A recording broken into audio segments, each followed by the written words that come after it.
Hi, everybody. Welcome back to the Counseling Geeks. I'm Courtney. I'm Dave. And we wanted to do a second installment of a follow-up, basically, of what we talked about in our last video, which was about trauma and what it is, how it can manifest, the different kinds of trauma that we have, or that you might see. So just as a really brief review, thinking about trauma, and what it is, again, it's just any event, whether it's witnessed or perceived, that might have been life-threatening, or perceived as life-threatening, that is outside your scope of ability to cope. Simple. We talked a little bit about symptoms. Today we really kind of want to get to an understanding of why this happens, like what's happening in your brain that might be contributing to some of these behaviors, or what you're experiencing. So when we think of trauma, when somebody is triggered, anytime they're triggered, there's some kind of sensory information coming in. So it could be a sight, it could be a smell. Smell is very, very powerful. It could be sound. It could be anything that you see, anything that you hear or smell. It could be an environment that takes you back to your trauma.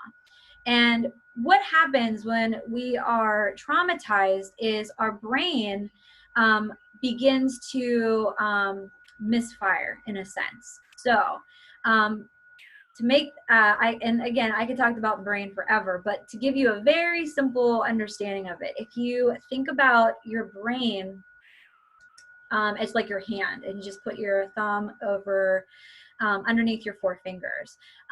If this is your brain, really what's happening is we really want to focus on this part, and this is the limbic system.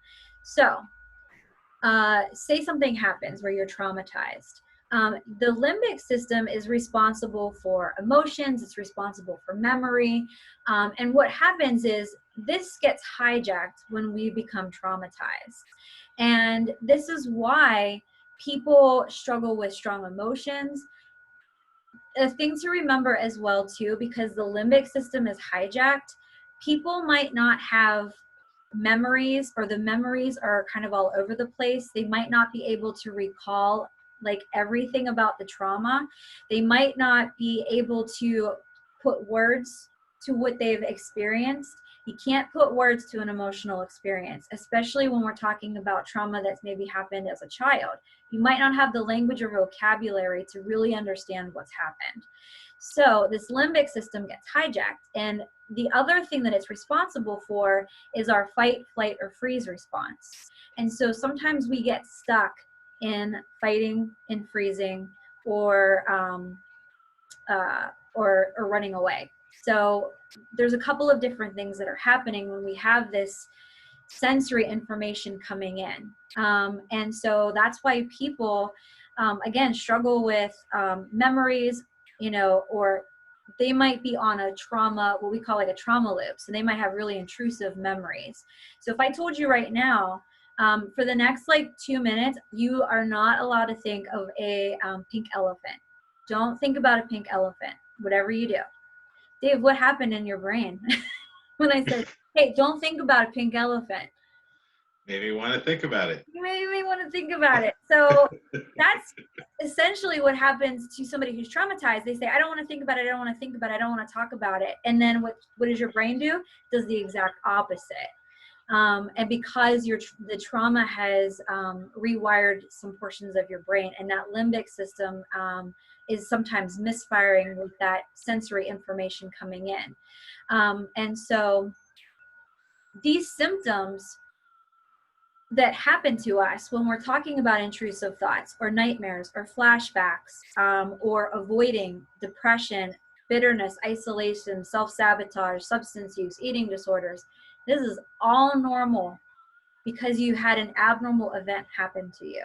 In the realm of trauma, this is all normal. Your body, you have figured out in that moment how to cope with something. The problem becomes as you move further and further away from that, those behaviors, those symptoms are causing such significance for you, they no longer serve a purpose. And that's sometimes why we see people that are ready to do trauma work. My life has become such significantly distressed, or there's so much chaos or dysfunctioning happening, and I'm not sure how to stop it. So this is why, you know, like I said, we can then move into trauma. So that was a very short, but hopefully a little bit of information about the brain and like what happens. Dave, do you want to add anything? Yeah, I just wanted to, going on what you had said, that it's very normal to have those responses. Typically what happens when you're in a traumatic situation is that you act in a certain way that gets you through that trauma or helps you to deal with it or whatever, and that works in that situation. However, when you're not in that situation anymore, that reaction doesn't work. And because the brain is affected the way that you had said, Courtney, is it keeps going in that direction. And so why we get into the things like being anxious and being sad or constantly questioning ourselves, or the memory keeps playing over and over again. It happens typically like that. So there is so much that's involved with trauma. And you know, again, with our videos, we're trying to keep it short and sweet if we can for you, but there is so much that goes along with it. And you know, we can go into a whole lot of detail, and we are going to in future videos. We just wanted you to know exactly what happens when we're in that trauma situation and the results afterwards. Anything else, Courtney? No, I don't think so. I really just want to bring the message home that, you know, despite, you know, what's happened to you, you are not your trauma, and this is completely normal. Again, given, you know, maybe a very abnormal circumstance that you found yourself in, and trauma is subjective. So, you know, I think the research or the stats is like at least 50% of us will go on to have some kind of trauma in our lifetime. For women, it's that statistic's a little bit higher. It tends to manifest in women a little bit more than men. It's a little bit of a higher statistic, but it just kind of shows you how, like, how widespread it is, and that it's nothing to be ashamed of. Again, these behaviors served a purpose at one point. They're just maybe no longer serving you now, and that's when you want to maybe start working on trauma. And so sorry, that was my phone. But maybe, you know, what's that? I was just going to say, just a little caveat to the whole thing about the statistics between men and women is that one thing to keep in mind is that men and women deal with and talk about and everything else about trauma very differently. And it may not be because women are more traumatized, they just might be dealing with it more. So again, there's so much to talk about with trauma. We could spend the next year talking about it. And maybe we will. Yeah, but hopefully this gives you just, again, a little bit of a inside glimpse of maybe what's happening for you. The next video I think they're going to do is, okay, so you understand what trauma is, you understand how symptoms might manifest and why they manifest. What do you do?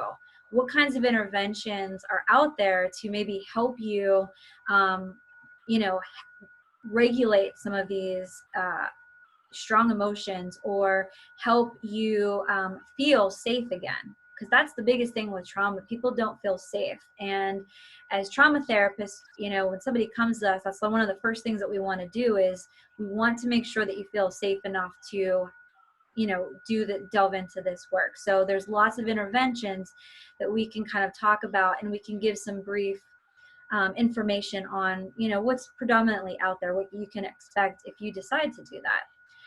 So more to come.